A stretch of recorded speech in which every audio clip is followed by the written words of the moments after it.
Amanda Bryan is currently Forestry Commissioner for Scotland, and she's chair of the Forestry Commission's National Committee in Scotland. She's also a part-time lecturer at the Scottish School of Forestry in Inverness and a research associate at UHI's Centre for Remote and Rural Research. On top of that, she's had a number of previous board roles, and I'm sure she'll tell you a little bit more about them herself. In fact, I hope she will, because I'm quite interested in what she has to say. Please join me in welcoming our first speaker, Amanda Bryan.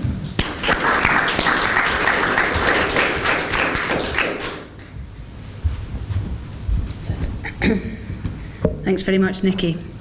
Well, as you can see from the sheet that you have been given, I've been asked to speak about what public sector boards actually do and what does actually being on a board mean, and then what have been the benefits of being on a board, and I'm going to give that very much from a personal perspective. Before I kick off though, Nikki mentioned that I have a role with the Forestry Commission for Scotland, and I chair the National Committee for Scotland. We've actually managed to beat both SNH and High to getting our advert out, but just this week we placed an advert to recruit 2 new members for the National Committee for Scotland. So if you go onto the Forestry Commission website, then you can download the information, and hopefully we'll snap up all the good candidates before High and SNH get their adverts out there. So first of all, what do public sector boards do? Effectively, what public sector boards do is they provide the public with assurance that public money is being spent in the right way by public bodies. And you'll know there that I said the word public an awful lot. And that's actually what the key difference is here between public sector boards and private sector boards, or indeed charities. It is very much about the use of public money and the delivery of public services. And what we do on public sector boards is really hold these organisations to account on behalf of the wider public, because not everybody can be sitting around the table making these decisions. So it really is quite an important position, because at the end of the day, you know, we all pay our taxes, and we all want to make sure that they are being spent in the best possible way, and the best outcomes are being achieved for that. So that really is what the role of public sector boards are. And in turn, the boards of public sector organisations, particularly public sector organisations like those of SNH and HIE, who come under the banner of non-departmental public bodies, NDPBs. Effectively, the boards of these organisations are directly accountable to Scottish ministers. So at the end of the day, the chair and the board have to account for their actions and to ensure that they're delivering that service for money and be answerable to Scottish ministers. And the board members, Marion will say a bit more about this, but effectively the appointments are made by Scottish ministers. Scottish ministers don't sit round the interview table, but recommendations are made to Scottish ministers, and they make the decision in terms of who they would like to appoint to play that role on behalf of the wider public. So that's really what the role, that's really what public sector boards do. So what does that actually mean in practice? Well, in practice, boards undertake a number of key functions. The first is really about setting strategic direction. So it's really about setting out what the organisation is going to do, what its priorities are going to be. Now, some of that will be in dialogue with Scottish ministers. NDPBs generally get a letter at the start of the year which set out ministers' priorities and what they would like to see delivered. But it is very much about setting that strategic direction for the organisation. It's about setting and agreeing targets for the year. And in addition to these wider sort of annual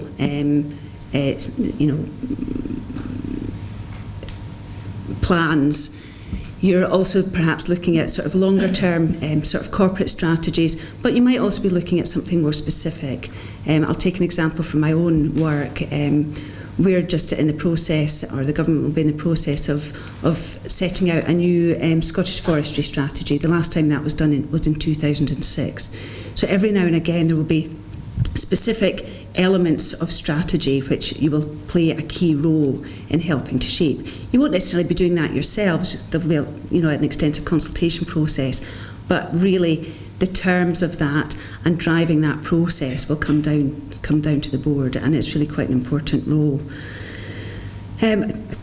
I touched on the whole issue of setting performance targets, and that being about setting the strategic direction of the organisation. The next element really is around governance of the organisation, and part of that is actually about ensuring that performance targets are being met. So it's that performance management role.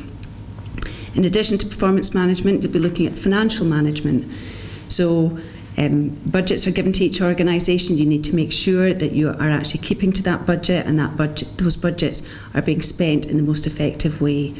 And there will be an element of doing that through the audit and risk committees, the finance audit and risk committees that most organisations have. And that then brings us on to the third element of performance management, and that really is in terms of risk management. And particularly when you're dealing with public funds, it is really quite crucial that you get your risk management right. We've seen lots of examples of where risk management perhaps hasn't been paid attention to, and I know there's been a lot in the press recently around Kids Company, and some of the issues that they had really should have been picked up through a good management of their risk register, and I think we have to be very mindful of that when we're dealing with public money. The other element of governance functions is that each organisation may also have specific things set out in the legislation that set them up, which gives particular duties to the board. And Sue might say something about this in terms of S&H, but particularly in terms of environmental designations and the designations process, that's very much a specific statutory function that was given to the board of that organisation. And each organisation may have specific statutory functions that is given to it to deliver. The third area in terms of being on a board is that role of being a critical friend and an advisor. And I think that's really, actually, when it comes down to it, one of the most important roles that you can play. When you're actually on a board, you're generally doing other things in your day job. You have a much broader experience that you can bring to the table, and quite often it's about identifying emerging issues, emerging challenges, or things that the organisation itself may not have picked up on. So it's really important to play that role of being a critical friend and challenging the organisation to do its best and to respond to things that are coming up from the outside. What that actually means in practice is that most boards tend to meet monthly, albeit there is a summer break and a Christmas break, so you're generally talking about 10 meetings a year and all of the preparation that goes along with that. And then you may also be asked to sit on various either standing subcommittees such as audit and risk, or short-term working groups, and that will vary very much from organisation to organisation. But as well as these sort of internal roles, you will also have an external, outward-facing role, and there will be a requirement to represent the organisation to others, whether that be in a formal way where you're actually asked to attend functions or meetings on behalf of the organisation, or whether it's informally as part of your networks. Really important, and for many organisations, people honestly don't understand what many public sector bodies do, and I have to say I spend my life trying to explain what some of the organisations I'm involved with do in reality. And then the other role, part of that, is about using your own contacts and networks, perhaps to open doors or to smooth things over when the organisation has perhaps been struggling either to make inroads in a particular area. one of the challenges that we have in forestry is our relationship with agriculture, and we've been able to use some of our National Committee members very effectively to open doors and have informal communications with people in the farming sector, which it would be very difficult for staff to do. So there's a real opportunity there for organisations to benefit from boards. So I've talked a little bit there in terms of what the organisation can get from you. Now I'm going to say a little bit in terms of what you will be able to get from being a part of a board. And here I'm very much talking about my own personal experience. And I think first and foremost, from my perspective, it's very much been about professional development. As a consultant, I work with lots of different organisations. I'm exposed to lots of different types of work. But at the end of the day, this is effectively enables you to work at a higher level, at that more strategic level. Quite often when you're working as a consultant, it's the nitty-gritty hands-on stuff that you're doing. So actually having the opportunity to take that step back and take that wider view has been a real boon. It's very much, I've used my board positions very much to try and push me from my comfort zone, and through that I've moved from working in boards that operated at a regional level to working at a sort of national Scottish level, and now I have some involvement with organisations at a GB level. And actually, again, taking you to have a much broader view. It's very easy, particularly when we're based in the Highlands, to be quite sort of parochial and inward looking, and to actually look outward and see what other people are doing has been a fantastic experience.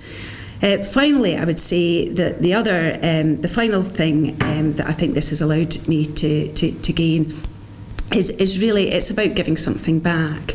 And again, not just in terms of giving something back to a public sector organisation, but to some of the communities that I work with.